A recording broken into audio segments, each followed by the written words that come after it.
Next. Hallelujah. বাবাজি এ দাদাভাই অনেক বড় স্বাক্ষর দিচ্ছে। এই দাদাভাই 25 বছর ধরে দুটি কানের মধ্যে পুজ হয়েছিল, অনেক ডাক্তার দেখেছিল, ঔষধ খেয়েছে, তাতে আরাম পায়নি। যখন এই মণ্ডলীর সুসমাচার শুনে এবং সুসমাচার শুনে বিশ্বাসের সহিত এই মণ্ডলীতে আসে, বাবাজির কাছে প্রার্থনা নেয় এবং অভিষেক তেল জল ইউজ করাতে প্রভু যিশুর নামে সম্পূর্ণ আজাদ হয়ে গেছে।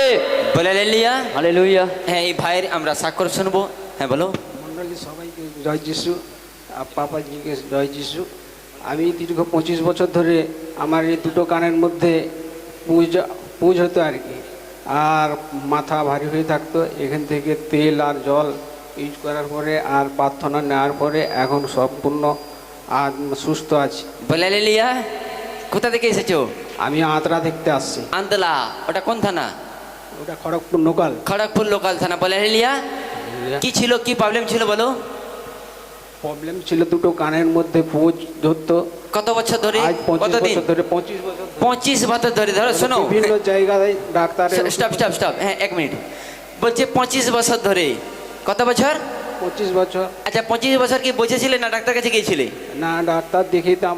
ডাক্তারের কাছে গিয়েছিলে, কোনো কি হয়, আরাম মেলেনি?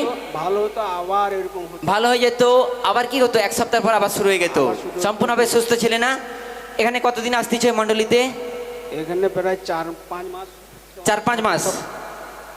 বলো কতদিন আসতেছ? 4-5 মাস 4-5 মাস আসতেছ। আর এখান থেকে অভিষেক জল আর অয়েল নিয়ে গেছিলে, আর প্রার্থনা নিয়ে গেছিলে। প্রার্থনা নেওয়ার এখন পর থেকে কি হচ্ছে, এখন কানের মধ্যে আর পুঁজ ঝরে না? এখন পুজো ধরেন না, এক ফোঁটা কিছু নেই, না। সম্পূর্ণভাবে সুস্থ। সম্পূর্ণভাবে সুস্থ। চোতার রাজা। হালেলুয়া।